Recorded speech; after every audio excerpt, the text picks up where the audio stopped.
Hello everyone and welcome to round 8 at the British Grand Prix at Silverstone. Here is the qualifying results for you as the grid will stand. Hammer Time took pole on a 31.3, Iceman in second, Callum in third, Dan in fourth, Reutemann in fifth, new to the league. We're all the way down in 12th this time. We've had an absolutely shambolic qualifying on intermediate tyres, so therefore I haven't bothered to even attempt to show you it.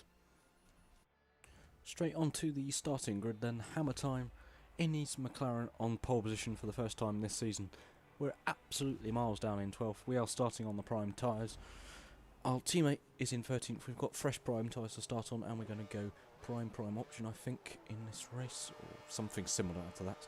Though as the lights come on, all 5 are on now, and they are out, and away we go for the British Grand Prix of AOR. Going down towards turn 1, how will we fare? Will we have a massive bunch up ahead of us? We are quite far down the grid. A very long time ago since we've been in such a position. All fine through turn 1 at the moment, bit of people off there on the side, bit of dirt being kicked up, but this is where everything turns completely chaotic. There's people off everywhere ahead of us.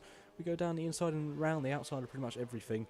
And we're up into P7, lads. How have we done that? P8 now, Rob's gone around their outside, but we've gone from P12 to P8, so we've gained 4 positions in those first 3 corners, or 2 or whatever it is.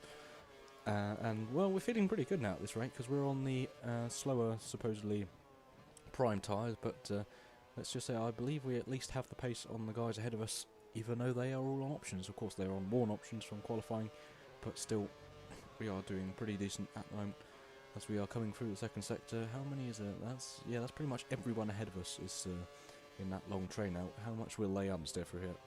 Probably not as much as we did there. But here comes Professional in his Red Bull behind us. Wonder if he will get anything out. They go side by side ahead for a split second there before rejoining in line. Who's that? That's the McLaren? Is it? Can't be Hammer Time, can it? Surely, maybe it's Callum. Not quite sure who's in what car for this race. They change a bit around the reserves, so it's a bit hard to tell. But Rob's ahead of us. Oh, there's someone wide. That is Callum, I believe, from what I can recall from the race. Not because he said anything, but because he, in the aftermath of things, I just noticed that was a comment. But here we go through to complete the last lap, and 07 is all over the back of us now. He's Red Bull looking for a way through, left, right and centre, pretty much. Will he get enough for inside down towards turn 1? Please don't do that. No, he's not. He's considered getting backed out of it. He's run quite wide at turn 1 actually. And wow, okay. Was that lag from my point of view or from the guy behind him? Because he's just exploded at turn 1 exit. What? No, I'm not sure what to say. What?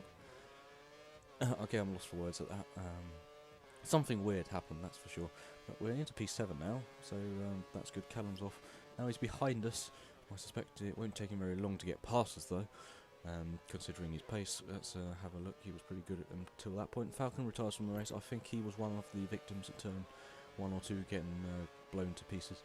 So that's him out the race. He can't be bothered to race anymore by the looks of him for this one. Maybe he lost his front wing or something, which can be completely devastating depending on how far back you are, especially at Silverstone, where it's impossible to drive around without a front wing in this sector we're in now, in Sector 2, Maggots and Chapel complex. And we're pretty much nailing it at the moment, and Rob hasn't, and he's gone wide. We're using the rest of our curves into Rich Mix. Will we get past him? Potentially we could here. Slipstream is very powerful down this Hangar Straight, Wellington Straight, whichever one it is. We're going to look for the outside here on Rob. He's on the options on the inside. We'll hang it round the outside there, ladies and gentlemen, and we are past, are we? Looks like we are just about. Will he hold it round our outside for this last section? And no, we're not. We've got the move on him, and that is the first time I can ever remember either seeing or me making a move at that corner round the outside. Inside I've done it before, but never done it on the outside, so that felt very good when doing it on lap 3, considering I'm on the primes and he's on the options. But I wonder if this is Rob or is it Callum. I think this is Rob, and he's going down our inside, and we just been tapped a bit wide there, and now we've been slowed down. We're going to take a compromised line, which is going to be pretty slow for here, and that means we're going to be very exposed to the 2 behind us, who will both have DRS on us, as it's now lap 3, we've only just realised, and they are both coming with DRS. Will they both get past? Rob's going for the inside, maybe Callum as well, also 3 wide, almost into this corner. We're sticking it round the outside, all the way around the outside, down into the inside on Rob, but he's got through. Callum is on the outside though, and he looks like he's behind us. Maybe he'll get the cut back here. No, he will not, and we are all over the rear end of Rob now, looking for a way back past him, because that was not very nice. We want to get back past now. We lost all our momentum down the straight and gave him DRS as well, which wasn't very good. story. I've got a cold at the moment. But going through his magazine back at Chapel, we're almost side by side with his rear tyre there, and we thought the better of it, but we've got really poor line through the first section of it. We're going to have a very good exit here, hopefully. No, we're not. We're going to understeer, and he's blocked us. He's a bit slow on the exit. And now Callum's on the inside. We're pretty much 3 wide down towards, whatever this is. This is Stowe something. But now we are pretty much 3 wide as Callum's on the inside of Rob and goes down inside. We decide to brake early on the purpose of not getting knocked out. But then we think we're going to go for the inside, but no, we don't. We hit the gravel a bit there. Just weren't paying attention enough, and therefore that's cost us some momentum. And we're behind Rob. Callum's got past. We hope to follow suit, but I don't think it's going to happen quite yet. As of lap 4 now beginning, we didn't get past Rob, and we came into the pits after everyone else had pitted. We'd actually been leading for a split second, as you can see by the race director graph. We were in P1 when we pitted on lap 10 or something like that. Yeah, lap 9. Or, yeah, whatever it is, lap 10, lap 9, yeah. And now we're going to go onto another set of the prime tyres. We just couldn't go far enough on the first set, so we're having to stretch the second set a bit more, but hopefully we'll be able to fit a fresh set of options at the end to carry us through speed. As exit of the pits then, we have had, who's that? That looks like Lee and Hammer Time have both come out ahead of us, so we've lost 2 positions doing the undercut by quite a few laps. And something I noticed about Hammer Time's McLaren is, for some reason, it decides to smoke at certain corners. It did it at Monaco, and it also did it throughout Silverstone for some reason. Very odd. I didn't quite understand how that happened, but it was very blinding, let's just say that. As at this point in the race, people were starting to realise that Lee and the Sauber ahead of Hammer Time has been starting to lag a bit, and we're about to get the full effect of that. As we've got DRS and Hammer Time's got it as well. Lee's gone past, and there's a bit of battling between them, and then as we go to pass, there's a massive jolt in lag from Lee, and we got scared pretty hard by that, but we just decided it was better to get past and stay past them and pull away from him rather than wait. As on lap 15 then we had DRS on Hammer Time, but we couldn't get close enough every single time. Until now we're down the inside of him into the third to last corner complex, where we get down the inside of him, we're round the outside, and there's a bit of contact. He's tapped our rear tyre, and I was trying to steer out the corner there, so at the time I definitely didn't believe it was my fault, and I'm still not sure about it, so I decided to continue on, as if nothing had happened, him being the car behind on lap 19, and our tyres are pretty much absolutely dead by this point. So we decided we're going to come into the pits. As you can see, our front left tyre is brick red as Dano goes past to retake the lead. We of course haven't pitted, but these guys have. Callum coming through now as well in McLaren. Please get through. We just have to lift off a tad, but that lap there cost us enough time anyway to get jumped again once in the pit stops.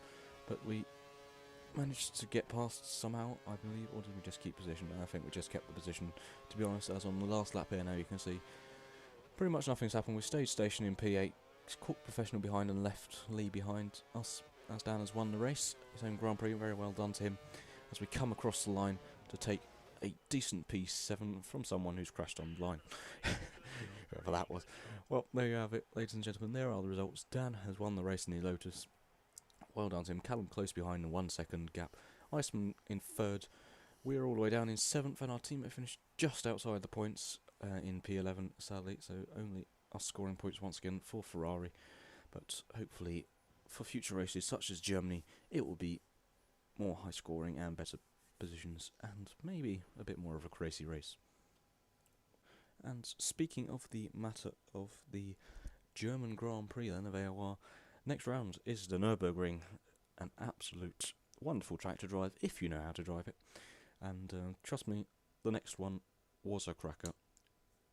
Won't say too much, but we went from a very decent qualifying position to a very bad race position before climbing back up to our qualifying position almost, I believe, before the end of the race during the last 5 laps or something like that. So it is a cracker, definitely one to watch. So head over to the channel once that comes out very soon. But as for now, guys, thanks ever so much for watching as usual. I hope that you enjoyed this video. I hope to see you all next time for the German Grand Prix Round 9 of AOR Season 10. Goodbye.